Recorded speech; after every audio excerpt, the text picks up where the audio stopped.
Scratch that. If I can get believers to believe in the God that they serve, that has already equipped them. We have so much insecurity in the body of Christ. People who are uncertain, okay, God, I know you called me, but God, I just don't know, Lord. Yes, I love you, but I don't know. I have these needs in my life, but no one is, I should make sure no one's looking because, God, I'm still trying to figure this out. God said, I've already equipped you. I've already given you what you need. It's already on the inside of you. And the thing is, when you have His presence, when you ask Him into your life, when you receive that grace, you can move forward with what He has for you. I thought a lot, again, I've been meditating on this. I'm sorry if I'm yelling. I'm sorry, guys. I'm really passionate about this topic. I've been meditating on this for a few months, this whole topic. And I think about hope. When we talk about hope, right? And we know that hope is a feeling of an expectation, a desire for a certain thing to happen. That's the definition that you get out of the dictionary, right? So hope is a noun. Say, where are you going with this? There's other synonyms: aspirations, desires, wish, ambition, aim, plan, dream, longing, yearning, craving, hope. But then I scrolled down a little bit further and realized that hope is also a verb. Saying when you want something to happen or to be the case. And those words were expectation and anticipation. You say, Pastor Ray, where are you going with this? I said, where I'm going with this is I want to ask you a question. Are you a noun or are you a verb? I can describe you as, we talk about a noun, I can describe you saying, yes, I'm a Christian. The verb component is where there's some action with you. I look at it, yeah, you look like a Christian, yeah. May even sound like one. But what are you doing? Are you a noun? Or are you a verb? Are you just talking? Do you just have a title? Does it just describe who you are but not what you do? I know it's going to be tight, but it's going to be right today. If I'm not on your street, I'm coming to your neighborhood right now. Are you a noun or are you a verb? We talk about raising believers to levels of greatness and things like, oh yes, I want to be raised. I want to be raised. But for what? To do what? Who are you going to inspire? Who are you going to lead? Who are you going to go back and serve? Who are you going to tell your testimony so that they can come out and they can be raised to levels too? What are you going to do? What are you doing? You go to churches all over here, all across America, filled with a bunch of noun Christians.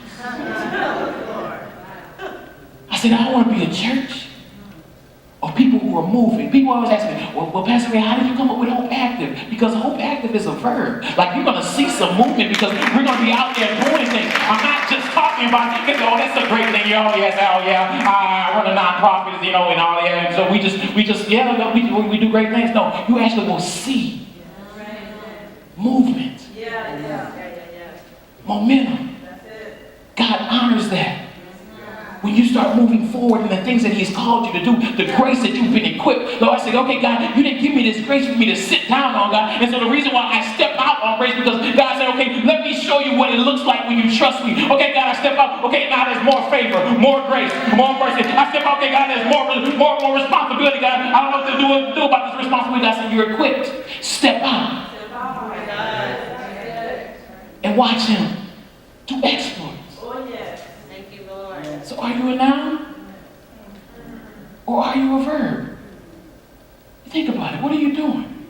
See, there's a big difference in a Christian title, or that's a noun, or someone who's actually moving forward.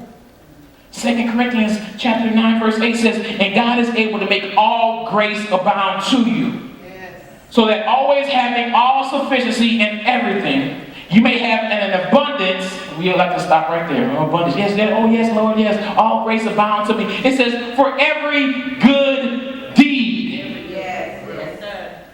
Deed. Something that is done, performed, or accomplished. You don't get grace to sit. Right. I know. I'm sorry. For every good deed. So I ask you, is your grace a noun or a verb? chapter 2, verse 8 through 10, it says, for it is by grace you have been saved through faith. It's not from yourself, it is a gift from God. Not by works, so that no man can boast, for we are God's handiwork, created in Christ Jesus to do. That's right. To sit, no. To watch, no. To do good works, which God prepared in advance for us to do. See, the map has already been laid out for us. See, the best type of victory is a sweatless victory. See, but see, you get those sweatless victories when you're walking in purpose and the plan that God has for your life. See, when you're walking in purpose, you just need to show up and be present. If you're walking in a favor, God says, man, it fits just like a glove. See, when you're walking in grace, you're like, oh, I feel like I'm supposed to be a preacher. I feel like I'm supposed to be a pastor. I feel like this is what I'm supposed to be doing because it fits like a glove. Not because of my words, because trust me, I was not a great kid growing up, but I thank God for his saving grace for saying, okay, God, now that you saved me, what am I going to do now? The working grace. Already prepared in advance for us to do. Not to sit. To do.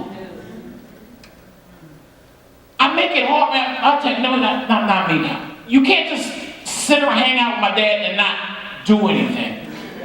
My dad does not know how to just sit and do absolutely nothing. One day I made the mistake of coming up here on my day off from my normal job, and I worked hard, man. I wanted to go to work. Really, after I was like, you know what? I can still get dressed and make it, make that drive. He's like, oh yeah, we can do this. And, he's like, oh, and after we moved all these boxes, his bald head sweating, my bald head sweating, we just looking at a hot mess. He's like, okay, we're gonna move everything upstairs.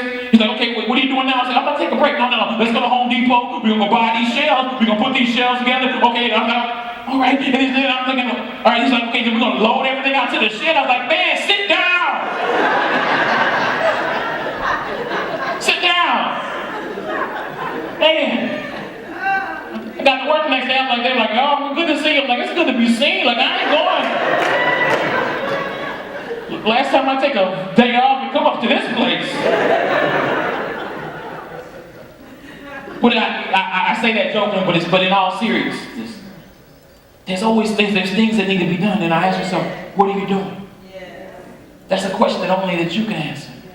What are you doing? See, there's always a need. People answer the thing that bothers me, and people say, well, if you just would have asked me, I would have helped. You got to show up and be present. The other day I was up here, and someone showed me, say, hey, Pastor Rass, I saw the car, so I figured there's something that needed to be done up here. Show up. Whatever it could be, all you have to do is show up, because there's always something to be done. And the thing is, when you have those, when you're walking in purpose, it fits like a glove. The Bible talks about that your gift makes room for you.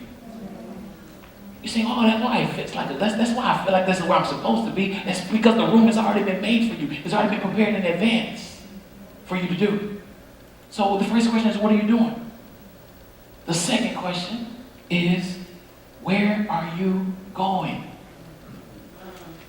So doing stuff is great, but you have to know where you're going. What is it that you want to accomplish? Last Thursday, myself and Pastor Remy, we were committed to going to this juvenile facility. We went in last Thursday. We also went in Monday on Labor Day. And one of the things, again, we're always moving, but we went there and I was talking to them about, where are you going in life? Okay, you made some mistakes, you've done all, these things that happen, but what are you going to do now? What is the plan that you have for your life? You have to know where you're going. The other day, I was going out to meet a family, going out, and how sometimes have you ever got in the car and you driving, you don't even realize how you got where you got, because you're thinking like, I don't even remember turning left, turning right. Like, Lord knows, I hope I didn't run any stop signs or stoplights, right? So the other day I was going out with my wife and the kids were all going out to eat, but my mind, and she knows this all the time, she was telling me, hey, focus, are you here?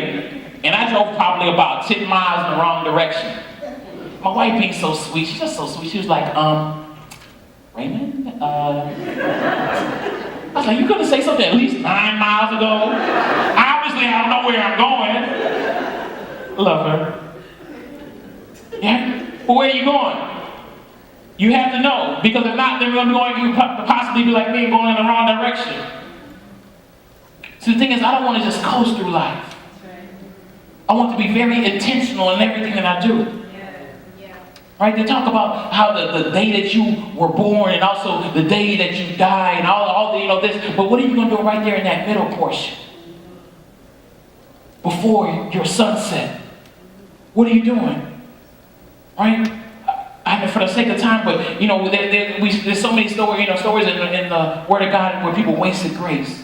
And you can read it in your own time, but in Numbers, you can even go through like chapter 10 through 14, but many times we're like the children of Israel. See, because by the grace of God, they were delivered from being oppressed by Pharaoh. And y'all know this story. But the same grace that brought them out of Egypt was also prepared to supply every need that they needed while they're on their journey. So think about their experience. They were delivered. They were provided food during their journey. They were provided shelter and protection. They could even look back and say, they witnessed the plagues and the oppression and all. They witnessed the Red Sea being parted. They witnessed completely being delivered from their enemy. But yet, they still found it extremely difficult to go forward in their journey. They found it difficult to walk in dependence upon that grace that had already been extended to them. They couldn't move forward without murmuring and complaining. We know how the story goes, and then again, for paraphrasing for the lack of time, but you all can go in and read that. Again, in Numbers chapter 10.